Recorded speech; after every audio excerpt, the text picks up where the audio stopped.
que ocorre? Como é que eu vou ajustar os outros ritmos?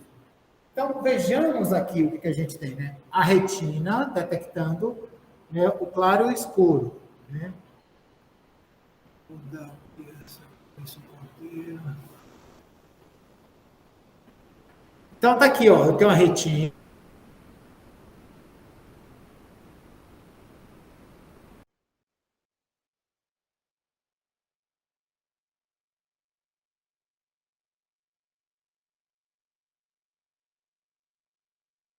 Quando é noite, quando é que vai iniciar o claro, quando é que vai iniciar o escuro, etc. E o núcleo supraquiasmático, ele vai se projetar para os diversos núcleos que estão no hipotálamo, como, por exemplo, o núcleo paraventricular. O núcleo paraventricular, ele é um núcleo hipotalâmico fundamental no controle da resposta autonômica. Tá? Também ele vai se projetar para outros núcleos, que está aqui da projeção do núcleo paraventricular, para quem? Ó, para o neurônio intermédio, da coluna intermédio lateral, que é o neurônio pré-ganglionar do sistema autonômico. Tá? Então, além desse controle autonômico, o núcleo supraquiasmático ele vai agir sobre os neurônios que vão controlar, né, que vão liberar os fatores tróficos para a hipófise. Então, lembrando da secreção do GH, baixos pulsos durante o dia e altos pulsos à noite. Isso aqui, quem é que controla o GH? São fatores tróficos.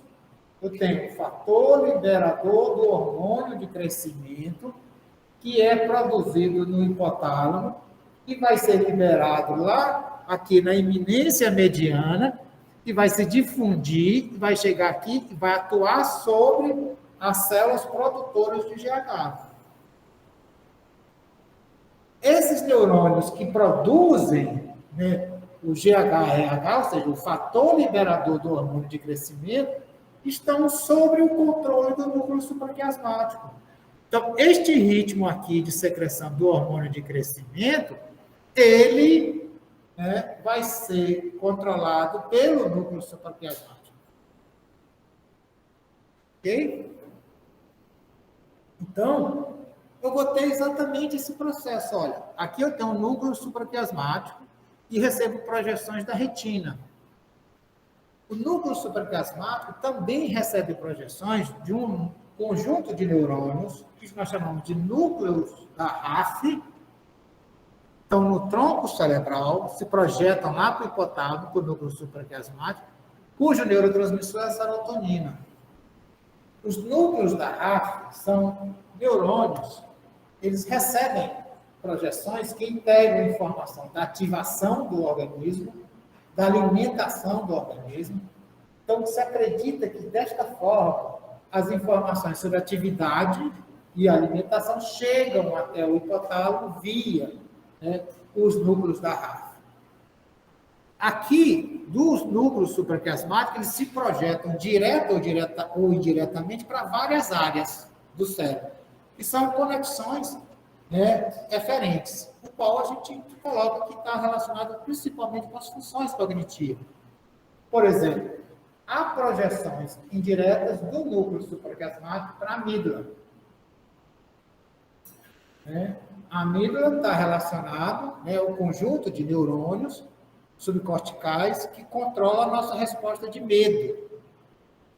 Por isso, a nossa capacidade de responder ao medo durante o dia e durante a noite é diferente. Nós respondemos muito mais com medo à noite do que durante o dia. Se eu pegar uma imagem, por exemplo, a maioria dos seres humanos tem medo de cobra, medo inato, né? Mais ou menos. Se eu mostrar agora, estiver fazendo uma ressonância magnética funcional, eu ver uma imagem de uma cobra, eu vou ativar a minha região da amígdala. Por quê? É uma resposta de medo. Se eu fizer isso durante o dia e fizer isso à noite, de qualquer um de nós, eu vou ter mais ativação à noite. Porque eu vou ter uma modulação circadiana da função da amígdala pelo nosso relógio biológico. Também a área tegmental ventral, que é uma área mais mesencefálica, que também está relacionada com resposta ao medo, também ela está sob o controle do núcleo supraquiasmático. Diga. Professor, como exemplo, para a nossa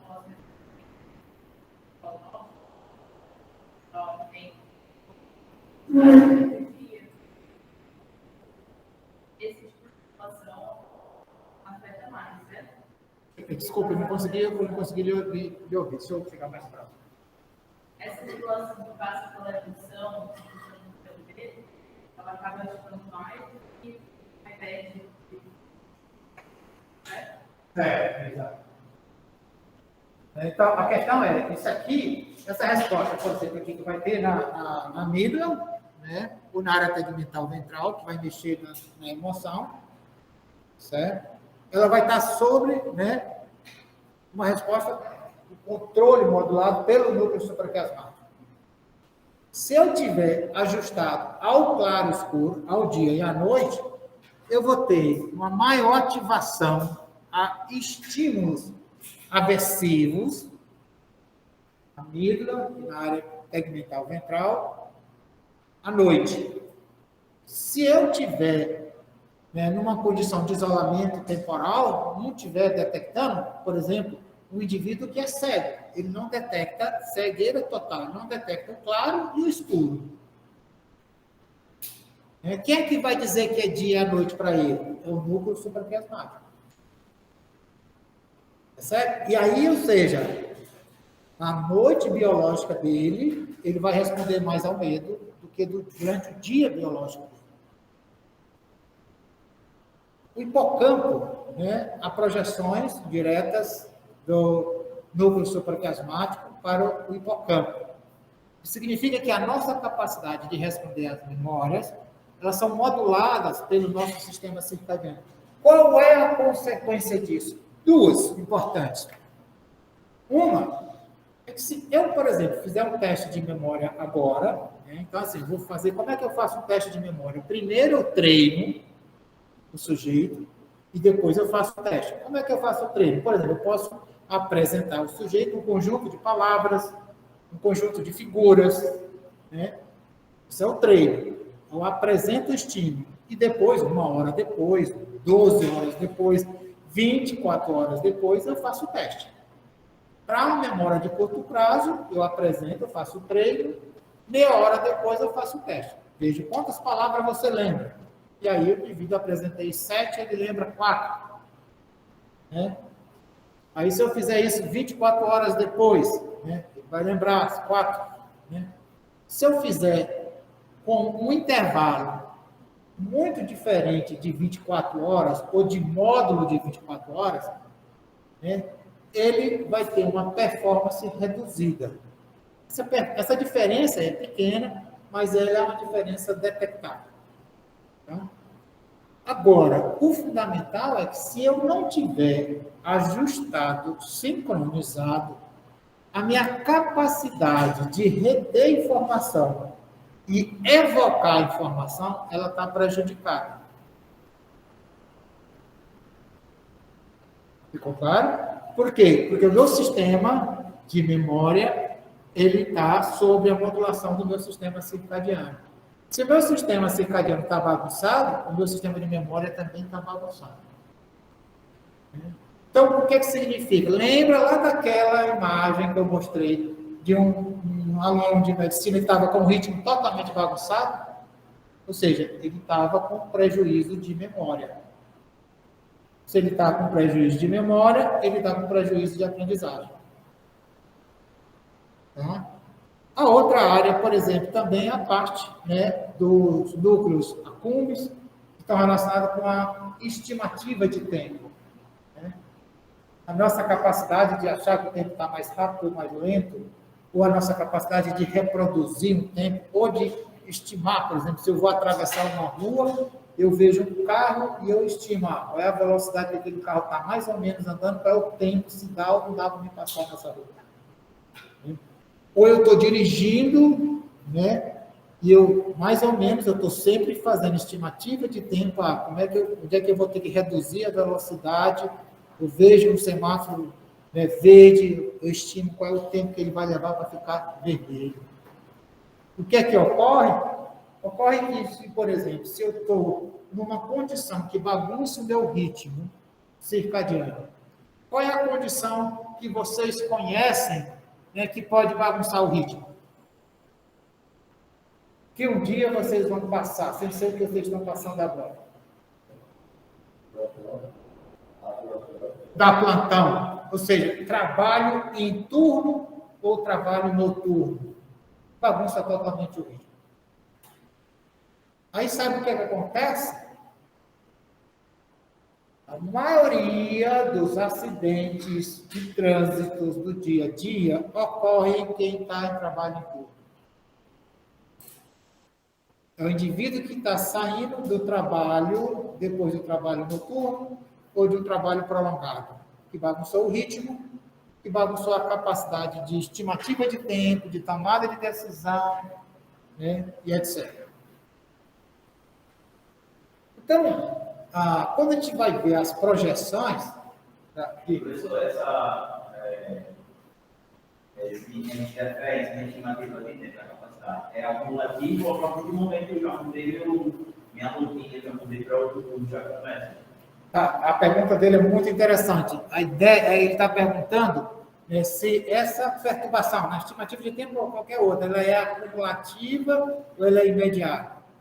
Na verdade, o efeito é imediato, mas a intensidade do efeito é que é acumulativa. Certo? Então, assim, eu der um plantão por semana, a probabilidade de eu ter uma deficiência na minha estimativa de tempo no dia seguinte, se eu der um plantão à noite, ela é pequena. Certo? Se eu der um plantão. Mas se eu der 3, 4 plantões por semana, à noite, e de formas em dias irregulares, é pior ainda. E é claro que depende também, né, de uma outra coisa, da atividade, como é que foi o plantão, certo? Da intensidade do trabalho. Se eu vou lá, né, porque, por incrível que pareça, nós médicos somos privilegiados. Né? No plantão a gente pode dormir, o pessoal de enfermagem não pode. Agora, eu não sei se já mudou a lei, né? Mas, às vezes, eu passava a noite inteira no plantão e não aparecia ninguém. Principalmente, né, quando chovia, né, o pronto-socorro, não aparecia ninguém no pronto-socorro. Eu passava a noite dormindo. Mas, às vezes, passava a noite inteira, lotado, toda hora, chegando paciente. Então, veja, é claro que aí tem todo o efeito. Ou mesmo que chegue paciente, mas se for paciente muito grave, que você tem que ficar muito atento com o desgaste emocional grande, pior ainda. Então, tem as duas coisas que se somam.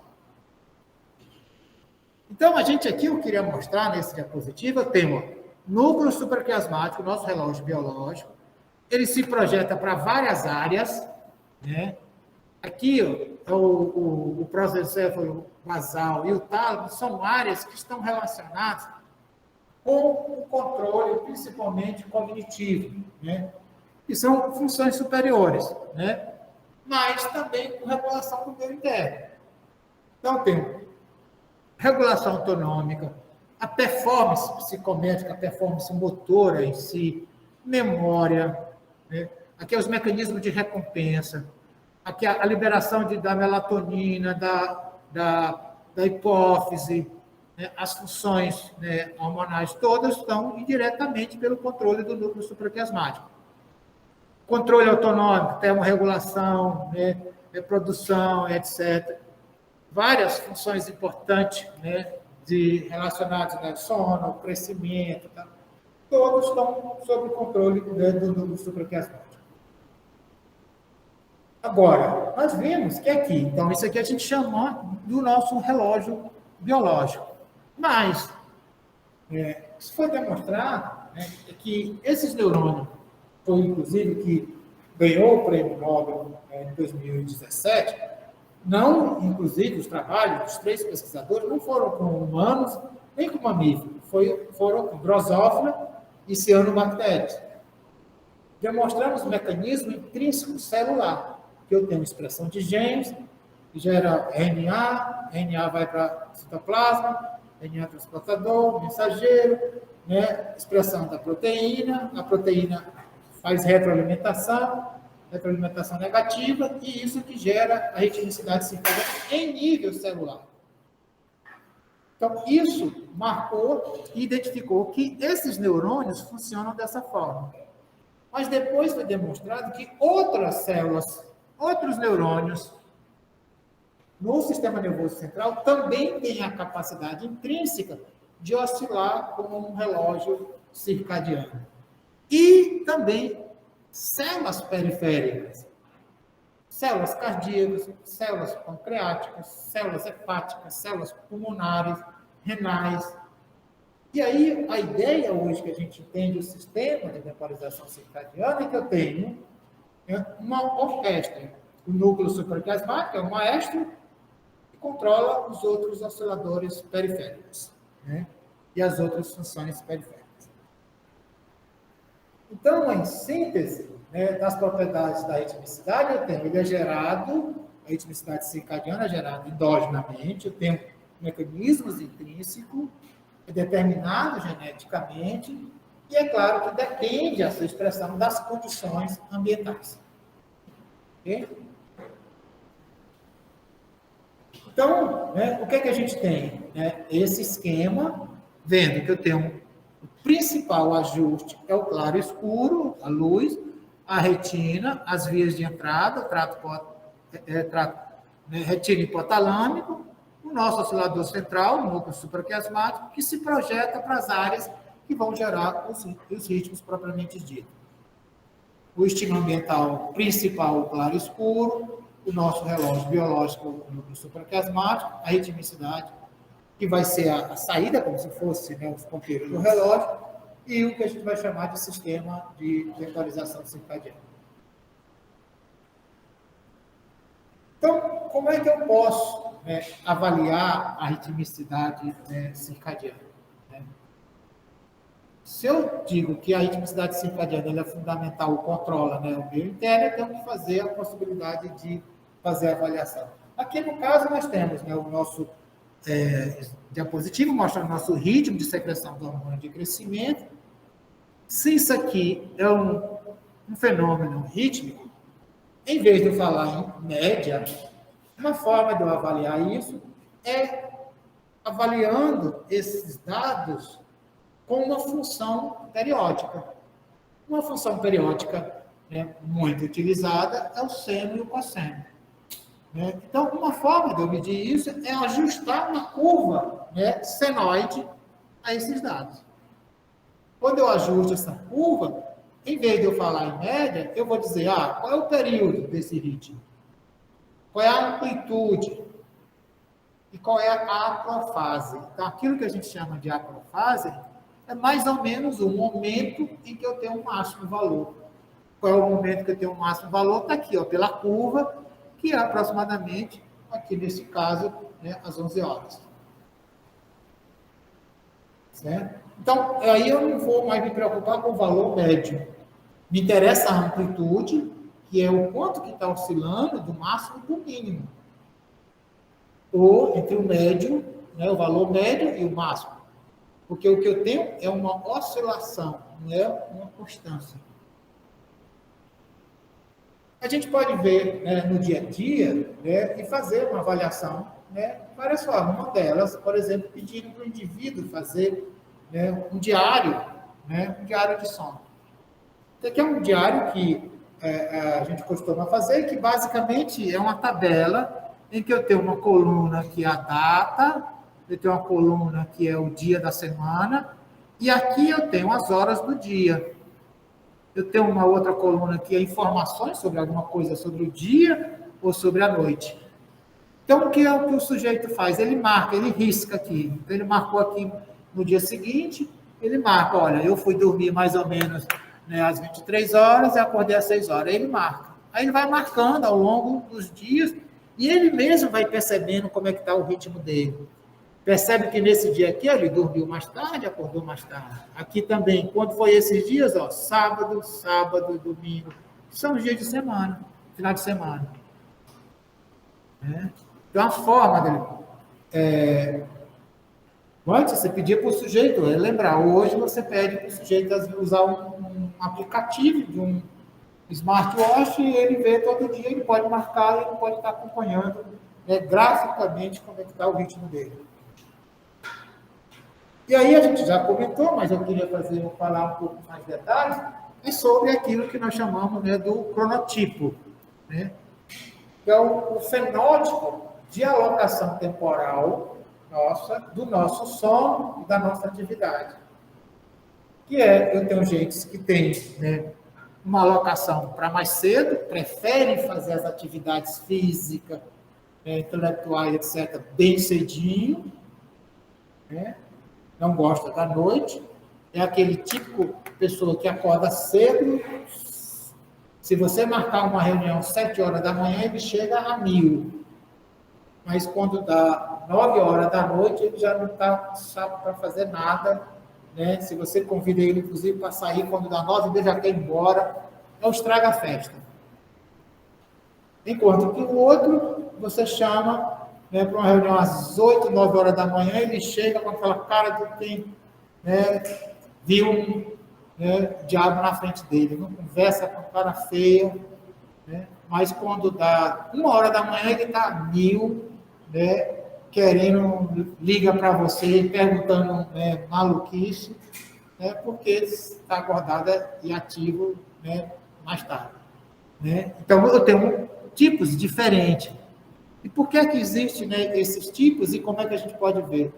Então, isso aqui é a partir de um score que foi criado por um grupo de pesquisadores na Suíça, nos anos 70, e que eles fizeram um questionário para determinar a preferência do sujeito. E aí você responde a esse questionário, e aí você ganha score. Os scores baixos é o que nós chamamos do vespertino, que tem preferência para mais tarde. E os scores altos são os matutinos. E quando a gente vê uma distribuição, que está aqui essa distribuição, a maioria das pessoas são intermediárias. Aí eu tenho os matutinos e os vespertinos. E esse score dos matutinos e dos vespertinos, aqui é um programa que existe para fazer essa classificação, quando a gente vai fazer medidas, não só de preferência, então vamos dizer que eu seja um indivíduo matutino e o Breno seja um indivíduo vespertino. Se eu olhar, o que significa isso? Eu durmo cedo, eu dormi lá 10, 11 horas da noite e acordo 5, 6 horas da manhã. O Breno vai dormir 2, 3 horas da manhã e acorda 9, 10 horas da noite. Então, veja que está bem afastado as fases do sono um do outro. Se eu olhar a fase do ritmo da temperatura dele, também está alterado. Se eu olhar o ritmo de secreção do hormônio de crescimento dele, também está alterado. É o sistema todo, não é só o sono. Aqui, por exemplo, seria o ritmo de temperatura de um indivíduo matutino, então ele começa a cair mais cedo, e aqui do indivíduo vespertino. Então, aqui, a fase mínima da temperatura do indivíduo matutino estaria aqui, e do vespertino estaria aqui. Isso aqui é um livro que está disponível, do professor Leandro Duarte, tá? Eu vou deixar lá nos slides, vou passar esse slide lá para vocês, para quem tiver interesse em baixar esse livro. Tá? É um livro exclusivamente discutindo várias propriedades do cronotipo. E aí, como é que a gente pode explicar o cronotipo? Eu falei para vocês que cada neurônio individualmente tem um ritmo individual. E o núcleo supraquiasmático, você tem o quê? O acoplamento entre esses neurônios. Então, hoje, o que a gente sabe é que é como se a gente tivesse o seguinte: eu tenho um conjunto desses neurônios que geram ritmos, eles respondem muito mais fácil à luz. Né? E são neurônios que o período é mais rápido, é mais curto. Enquanto que outros neurônios, eles respondem menos à luz, eles respondem mais ao escuro. E o período que ele é de oscilação é mais longo. Né? Então, a gente diz que temos um conjunto de osciladores que são sensíveis à luz e um conjunto de osciladores que são sensíveis ao escuro. E, na verdade, está aqui, eu estaria representando as oscilações dos osciladores sensíveis ao escuro e os osciladores sensíveis à luz. E tem uma interação entre eles. Então, se eu não tenho predominância nem de um nem de outro, o meu cronotipo vai ser intermediário. Mas, se eu tiver a predominância dos osciladores sensíveis ao escuro, aí eu vou ser mais vespertino. Né? Por outro lado, se eu tiver os osciladores sensíveis à luz, aí o meu cronotipo vai ser matutino. Então, esse foi o processo de classificação padrão feito lá na década de 70. Né?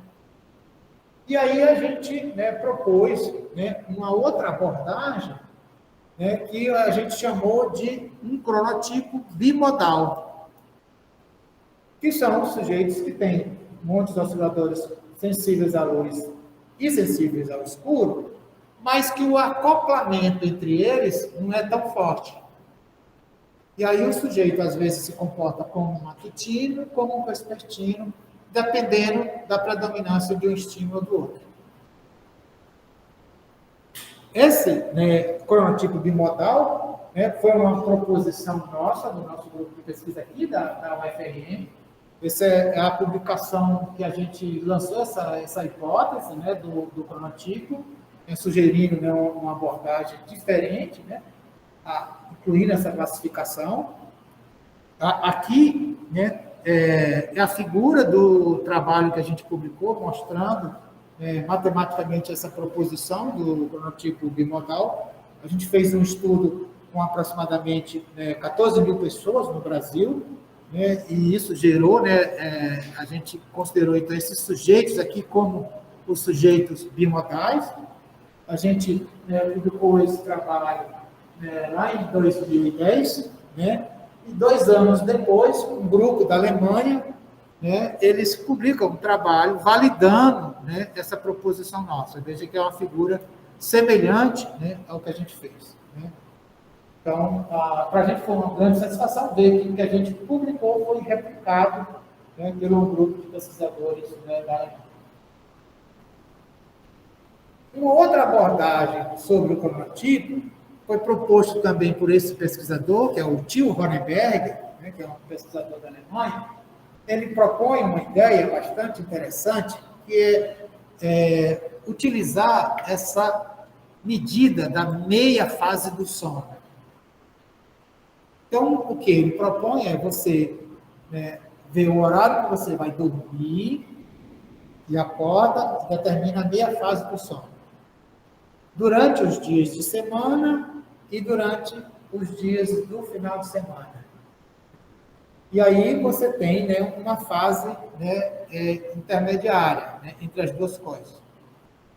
Porque aí, na verdade, ele diz, se você tem a sua meia fase do sono muito atrasada, você tem a tendência a vespertino, e se tem a meia fase adiantada, a tendência é a matutina. O que o Till Ronenberg propôs também, além disso, foi essa concepção, essa ideia, que ele veio chamar de jet lag social. Jet lag é a alteração rítmica quando você faz um voo transmeridiano, então, jet por causa do jato, ou seja, a síndrome do jato, o jet lag significaria isso. Então, você faz um voo transmeridiano, você muda de fuso horário, Então, enquanto você está se ajustando ao novo fuso horário, às novas pistas sociais, né, o claro escuro, do outro lugar, em outro momento, você tem um mal-estar. Né? Então, isso é o que a gente chama de jet lag. Ele vai falar do jet lag social, é que ele vai dizer que a gente está submetido cronicamente aos dias de trabalho ou de estudo, o nosso meia fase do sono é uma, no final de semana é outra totalmente diferente. Por quê? Porque a gente está, né, bagunçado. Durante a semana, a gente está se ajustando aos ritmos sociais, no final de semana, ao claro escuro. E aí eu fico, né, dormindo muito tarde no final de semana e acordando muito tarde quando eu comparo com os dias da semana. Então, isso é o que ele foi chamado de jet lag social. E aqui, né, neste gráfico, né, o que o tio Ronenberg mostra, aqui é o dado do cronotipo dele, né, que é diferente do outro, mas assim, quanto menor aqui, a minha fase do sono, é mais matutino, e aqui mais alto, mais vespertino. Ele fez um estudo com quase, né, 500 mil de pessoas ao redor do mundo, né, e aí fez essas medidas e fez uma avaliação ao longo do desenvolvimento da pessoa. Então, aqui é a idade e aqui é o valor do cronotipo. Quanto mais baixo, mais matutino, quanto mais alto, mais vespertino. E o que ele observou foi que, na fase da adolescência, você tem uma tendência à vespertinidade e depois ela volta para a tendência à matutinidade. E aí, por que ocorre, né, essa alteração? Já nos anos 90, uma pesquisadora brasileira, a Miriam Andrade, e também uma pesquisadora americana, a Mary Cascadon, simultaneamente, eles mostraram de que na adolescência, além das mudanças hormonais, você também tem uma mudança na alocação de fase do sono. Você tem uma tendência a ir dormir mais tarde e acordar mais tarde. E essa tendência, ela está diretamente relacionada ao amadurecimento gonadal. Então, isso, né, é o que fez no mundo inteiro, né, inclusive aqui no Brasil também a gente tem esse movimento, que é a sugestão que para os alunos adolescentes, que são os alunos que estariam no final do ensino fundamental e do ensino médio, as aulas começassem a partir das 8h30, 9 horas da manhã. E desta forma, a gente estaria, né, respeitando, né, a biologia dos adolescentes. E o que a gente está fazendo no Brasil e em boa parte do mundo é iniciando as aulas muito precoce, né? Aqui no caso do Brasil, às 7 horas da manhã. E na Califórnia, nos Estados Unidos, já é lei, né? Se conseguiu que o estado da Califórnia só permite o início das aulas para os adolescentes a partir das 8h30 da manhã. Isso baseado que você está respeitando, né, o ritmo biológico, né, do adolescente. Uma outra forma da gente medir, né, a ritmicidade circadiana é a medida da melatonina. Então, a melatonina ela é produzida pela pineal, né, e é controlada diretamente pela o núcleo supraquiasmático. Né? Então, o núcleo supraquiasmático se projeta para o núcleo paraventricular, e o núcleo paraventricular se projeta para o neurônio pré-ganglionar, que está na coluna, né, intermédio lateral. Esse neurônio se projeta para o gânglio cervical superior, que tem um neurônio pós-ganglionar, e esse neurônio pós-ganglionar se projeta para a pineal.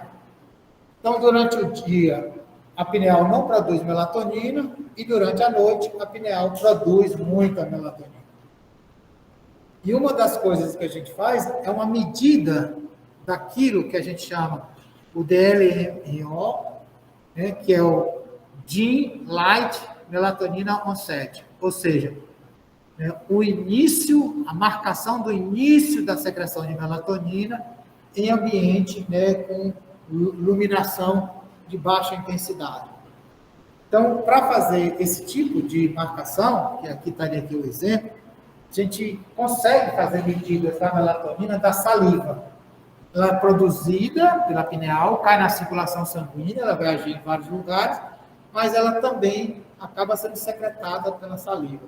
Então, você coleta a saliva a cada, por exemplo, 15 minutos, você usa o que a gente chama de salivete, é como se fosse um cotonete, né, que é um material de plástico que tem, né, algodão na terminação final, você coloca, pega a saliva, guarda, vai guardando, a cada 15 minutos você coletou.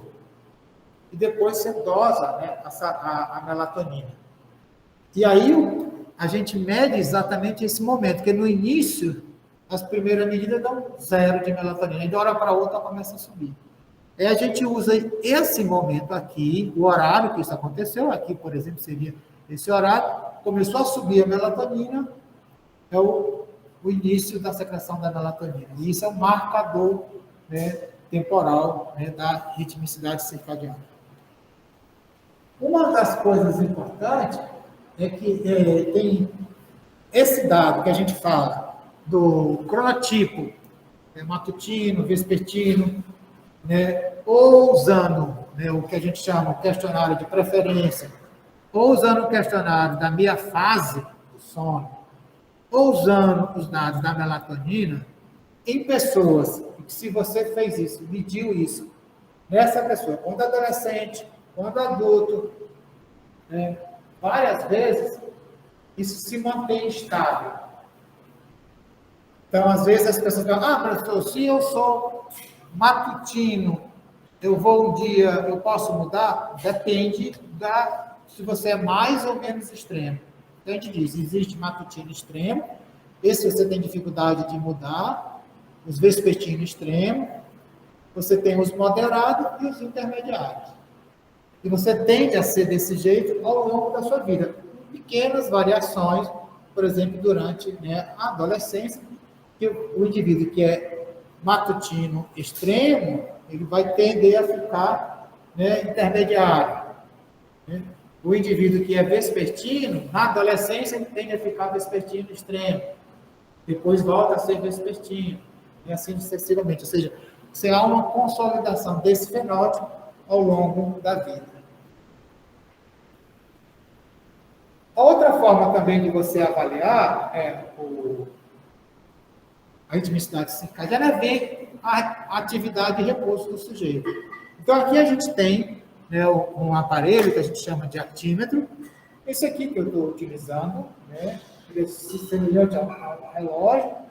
O que ele tem? Ele tem vários parâmetros. Ele tem um deles, né, são sensores, né, e esses sensores, né, que são um acelerômetro, que eu vou movimentando o meu pulso, ele vai depois, né, através de um algoritmo, dizer que é mais ativo ou não. Então, aqui é a amplitude da minha atividade.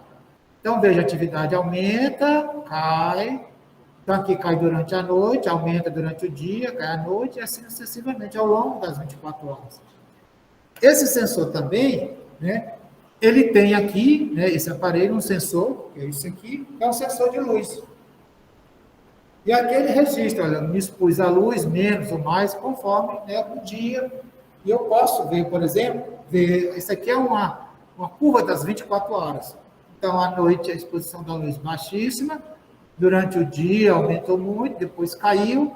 Aqui ainda é a exposição à noite, mas da luz artificial. E aqui é a luz natural. Então, isso é importante, né, porque imagina o seguinte, eu tenho, às vezes, um paciente que tem problemas rítmicos porque ele tem lesão neuronal. Um exemplo é um paciente que tem Alzheimer. Um paciente com Alzheimer vai ter degeneração neuronal em todos os neurônios. E o relógio biológico dele não vai funcionar tão bem. Então, por isso, ele facilmente ele vai ficar desincronizado. Isso significa que ele vai dormir várias vezes durante o dia e vai tender a ficar acordado durante a noite. E eu preciso ajustar as duas coisas, para melhor controle do meu interno, também melhorar a capacidade do próprio cuidador, do paciente, né, conseguir controlar, né, ter alimentação regular, etc. Então, um paciente, como paciente com Alzheimer, ele precisa estar exposto à luz durante o dia com altíssima, muito mais intensidade do que durante a noite. Imagine que se eu tivesse um indivíduo com Alzheimer que não sai e não é exposto ao ambiente, à luz natural. A intensidade de luz vai ser mais ou menos isso aqui, ó. Ele vai ficar sempre dentro de casa. Então, isso, né, essa intensidade de luz, a amplitude da diferença vai ser muito baixa, né, e incapaz de ajustar o ritmo dele. É aí, por isso que você tem que pegar esse paciente e ou usar luz artificial de alta intensidade, que aqui no caso Natal não precisaria, porque aí eu exponho, né, o sujeito. Tá? Do mesmo jeito, esse sistema a gente pode inferir quando o indivíduo estava dormindo e quando estava acordado. Né? Tem um algoritmo que é capaz. Então, aqui eu posso dizer que aqui o indivíduo estava acordado, aqui ele estava dormindo, acordado, dormindo, né? Ao longo, né, de vários dias. Então, eu posso, por exemplo, aqui, né, eu estou registrando, ó, o início da atividade, o fim da atividade, né, e definir aqui a duração da fase ativa e, indiretamente, fazer a duração da fase de inatividade e a duração do sono, ao longo de vários dias. Aqui, esse sistema, né, que é esse aparelho, que é um aparelho desenvolvido no Brasil, né, esse actímetro, a gente tem, inclusive, esse índice, né, que é um índice de regular o quanto ele está rítmico ou não. Olha, aqui eu tenho duas condições, né, de registro de actímetro de 2 pacientes com Alzheimer. Este aqui é um paciente com Alzheimer leve e este aqui é um paciente com Alzheimer grave. Veja que esse aqui, ó, o início da atividade dele aqui bem regular, o fim da atividade dele aqui também bem regular. Olha esse aqui, ó, dificuldade que a gente não tem condição de ajustar. E se você for ver aqui, olha, o início da atividade dele está aqui no meio da fase clara. Este aqui, ó, ele começa a atividade muito aqui no início da fase clara. E aí, uma coisa leva a outra, né? Doença de Alzheimer, lesão neuronal, leva à perturbação do ritmo, e a perturbação do ritmo gera, né, um desequilíbrio da homeostase cerebral, que piora o Alzheimer, que piora a ritmicidade. Então, você deve, nesse caso, nesses pacientes, fazer com que ele se exponha à grande diferença de claro e escuro, de atividade e repouso, de alimentação, para manter, né, a ritmicidade e, né, melhorar o quadro clínico do paciente. Aqui a gente tem o típico ritmo da temperatura corporal, né, nossa, que durante a noite ela é baixa, ela está aqui no mínimo. Ela começa a subir antes da gente acordar, depois aumenta, fica no máximo aqui próximo do meio-dia, final da tarde, e depois vai gradualmente caindo. Vocês vão ouvir muito a seguinte expressão: febre vespertina. Porque, às vezes, eu tenho, né, um processo infeccioso, né, que vai gerar como consequência um aumento da temperatura, mas esse aumento da temperatura pela manhã, está aqui, ó, a temperatura aqui está 36, se aumentar meio grau, ela vem para cá, ainda fica dentro da faixa normal. Mas se a temperatura aqui aumentar meio grau, ela vem lá para cima, ó. Então, é mais fácil detectar um indivíduo com febre aqui do que aqui. Veja que aqui a tendência fisiológica é a temperatura ir aumentando, e aqui a tendência é a temperatura ir baixando. Mas se eu tiver um processo infeccioso, ela vai ficar aqui alta. E aí eu vou detectar. Aqui são dois ritmos de temperaturas diferentes. Isso aqui são dados, cada pontinho desse é um momento de coleta da temperatura de um sujeito, aqui de um outro sujeito. E aqui em vermelho é a curva, uma curva cossenoide, seno, ajustada. E aqui eu tenho os parâmetros, né? A amplitude deste caso aqui, ó, 0,35. A amplitude desse aqui é o quê? 0,19. Então, aqui, esse sujeito tem um ritmo muito mais robusto do que desse sujeito aqui. Aqui, por exemplo, é da frequência cardíaca. Novamente, ó, tem um ajuste aqui um ajuste cosseno, ó. Baixa a frequência cardíaca de manhã, aumenta a frequência cardíaca à tarde, diminui. Mas nesse aqui, olha, não tem ritmo nenhum. Por que é que neste caso aqui não tem ritmo? Aqui, ó, tá vendo? Aqui é o dia tal, e aqui é o outro dia, né? Esses dados aqui de frequência cardíaca são meu, pessoal. O que ocorre é que nesse dia aqui, né, eu fiz atividade física, andei de bicicleta por 40 quilômetros.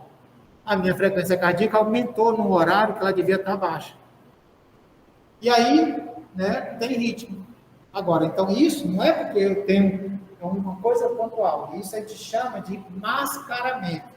Na verdade, o ritmo continua existindo, mas é porque naquele momento que devia estar baixo, eu fiz muita atividade física e minha frequência cardíaca subiu.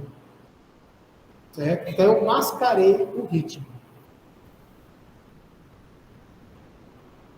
Aí, aqui, só para sintetizar a melatonina, né, olha, detecção pela retina, células ganglionares, no núcleo supraquiasmático, núcleo paraventricular, né, neurônio pré-ganglionar na coluna intermédio lateral, vai para o gânglio cervical superior, faz conexão sinapse com o neurônio pós-ganglionar, papineal, libera a melatonina e vai para a circulação sanguínea.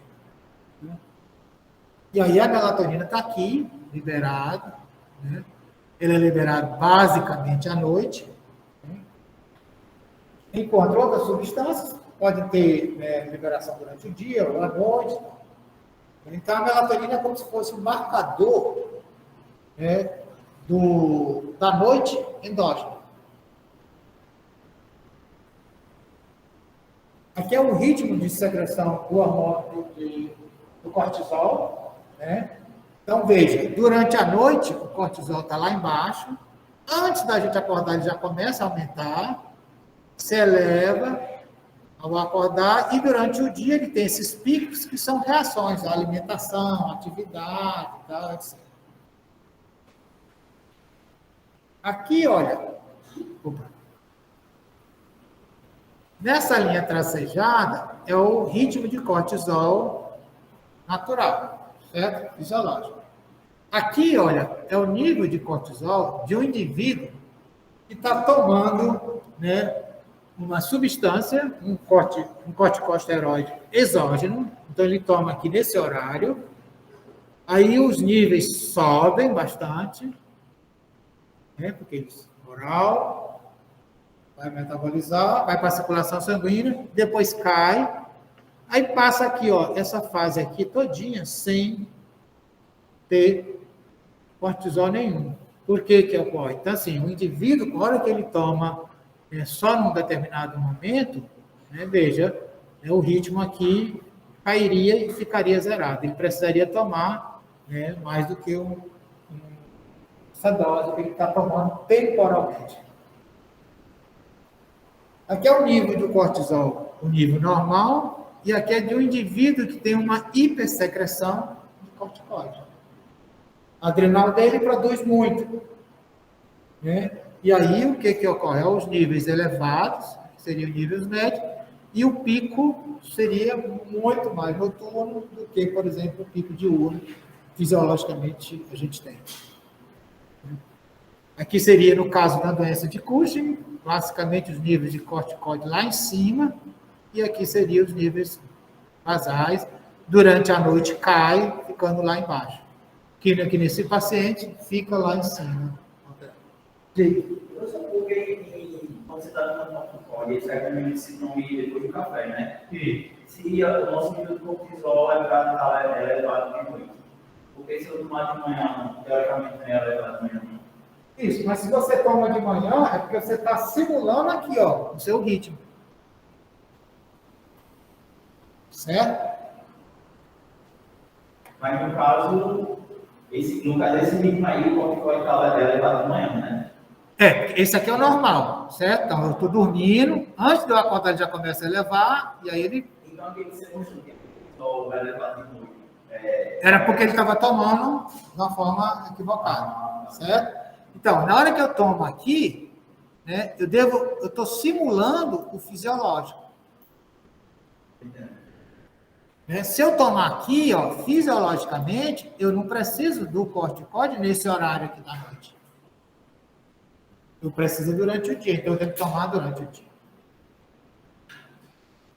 Aqui, por exemplo, as variações do TSH, né, que vai ser, né, o fator, né, para estimular a produção, né, da função tiroidiana, baixos durante o dia e altos à noite. Então, para a gente finalizar essa parte, eu queria chamar a atenção desse conceito de ordem temporal interna. Por quê? Por que a gente está falando de ordem temporal? A gente falou, né, de ritmo, de fase, de sincronização. Então, o que eu tenho? Né? Eu tenho um claro escuro, o núcleo supraquiasmático se ajusta a esse claro escuro via, né, o trato retínico hipotalâmico. Mas o que é que vai acontecer? O que é que o núcleo supraquiasmático vai fazer? Ele vai ajustar temporalmente a secreção de melatonina, dos níveis de corticoide, do hormônio de crescimento, de outras funções comportamentais. Então, na verdade, eu vou ter uma sequência temporal dos eventos. Hormônio de crescimento liberado no início da noite, do sono. Melatonina do mesmo jeito. O cortisol começa a subir antes de eu acordar. Então, eu tenho uma sequência temporal. Então, o que a gente fala de ordem temporal é que essa sequência temporal é que é importante da gente entender para a manutenção do equilíbrio do meio interno. Que é isso que vai acontecer com o trabalhador em turno, quando você faz o voo transmeridiano, ou do indivíduo que tem um problema neurológico que não consegue se ajustar ao claro escuro, ou o adolescente que fica com o ritmo bagunçado porque a aula começa às 7 horas da manhã. Então, o que é que ele faz? Ele quebra essa ordem temporal interna. Significa que as sequências funcionais de controle do meio interno não estão numa sequência ideal. A tendência é o quê? A uma diminuição da amplitude dos ritmos. E isso pode gerar várias consequências, como consequências metabólicas, né? Inclusive consequência na formação de tumor. A gente tem modelos experimentais, né, mostrando que alterações rítmicas funcionam como fatores carcinogênicos. No caso do humano, a gente não diz isso ainda, mas a gente diz que é possível, né, ter um fator, porque os estudos epidemiológicos mostram uma relação entre maior incidências de câncer, né, em pessoas que trabalham em turno. Enfermeiras que trabalham em turno, mulheres enfermeiras, têm 10 vezes mais probabilidade de ter câncer de mama do que as enfermeiras que trabalham no hospital sem ser em trabalho de turno, só no trabalho diurno. Enquanto que os homens que trabalham em turno têm, né, maior propensão de ter câncer de próstata. Ou seja, câncer relacionados a função endócrina de mama e de próstata. Ou seja, é quebra da funcionalidade do meio interno.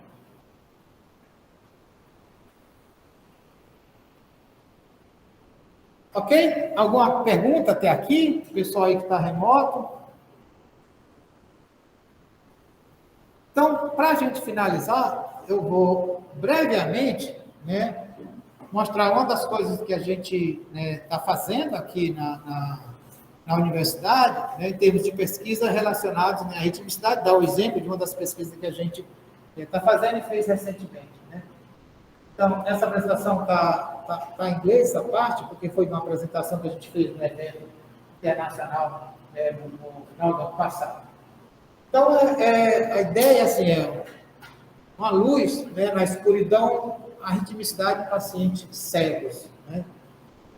Porque se nós falamos de ritmicidade, que sincroniza com claro e escuro, como é que fica as pessoas cegas?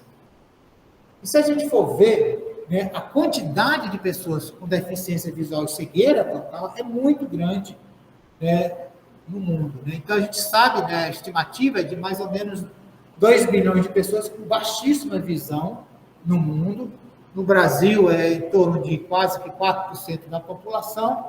E aqui, no Rio Grande, em Natal, né, a estimativa pelo IBGE em 2010 é que nós tínhamos 233 pessoas totalmente cegas. Então, como é que essas pessoas elas estão no ritmo delas, né? Porque se eu tenho o meu sistema circadiano baseado aqui no claro escuro, no fotorreceptor, e se eu tenho, né, uma lesão aqui, como é que esse meu sistema funciona? Será que ele vai ficar aqui, em livre pulso, como se estivesse isolado, né, sem ter informação do claro escuro? Os principais estudos feitos, né, anteriormente foram estudos feitos nos Estados Unidos, né, aqui na região da Califórnia, e que isso aqui é um dado mostrando os picos, né, de melatonina, mostrando que cada dia, que é o dia 1, dia 14, aqui é o dia 32, o 43, e cada semana que você mede, o pico, né, da melatonina está atrasado, mostrando que está em livre curso. Né? Os estudos feitos também lá na Inglaterra mostravam mais ou menos isso. Você tinha um atraso. Os sujeitos não conseguiam sincronizar ao claro escuro. Né? Por quê? Na verdade, quando eu tenho uma lesão dos cônios e bastonete, eu continuo funcionando as células ganglionares. Mas se eu tiver uma lesão total, tanto deles e deles, eu não vou ter percepção nenhuma de luz. Né? E a ideia, né, que a gente trabalhar, né, olhando aqui, é que, na verdade, eu falei para vocês que não é só o núcleo supraquiasmático que funciona como o sincronizador. Você tem os outros relógios periféricos. E não é só o claro escuro, você também tem atividade física, alimentação, tal, e etc. E a questão, né, para nós bem, todos os estudos feitos com cego até agora têm sido realizados em regiões de alta latitude, em que, por exemplo, verão e inverno muda muito. Né? E aqui, né, em Natal, estamos próximo do Equador, muito próximo. 5 graus de diferença, enquanto lá em Londres, está lá quase 40 graus de diferença. Então, como é que é o padrão, o ritmo dos pacientes cegos aqui em Natal? E aí a gente foi estudar, né, os pacientes cegos, a gente estudou, começamos a estudar, infelizmente começou a pandemia, a gente só conseguiu estudar 22 sujeitos cegos, do Instituto dos Cegos daqui, né, do Rio Grande do Norte, que é lá na Alecrim, é esse prédio aqui.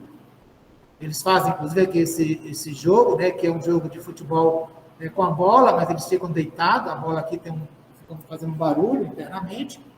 Alguns desses sujeitos, inclusive, que nós estudamos, eles são atletas paralímpicos, né? Inclusive uma delas ganhou medalha na última Paralimpíada, lá em Tóquio. Para fazer pesquisa, a gente precisa ter a assinatura do termo de consentimento livre esclarecido. Então, a gente montou, né, o termo em braille, para aquelas pessoas que tinham a capacidade de fazer leitura em braille, eles liam, né, os termos, mas mesmo assim a gente fazia a gravação, né, a gente lia em voz alta para eles poderem estar registrados, e eles assinavam, né? Todos os nossos sujeitos, eles sabiam escrever, então eles assinavam, e basicamente para eles assinar, eles têm essas réguazinhas aqui, desse formato, em que a gente coloca no lugar que é para ele assinar, ele vai lá com a caneta e assina. A gente usou nesses sujeitos o actímetro e contato diário com eles por telefone, pelo Zap, pelo WhatsApp. Por incrível que pareça, eles usam o telefone celular para tudo.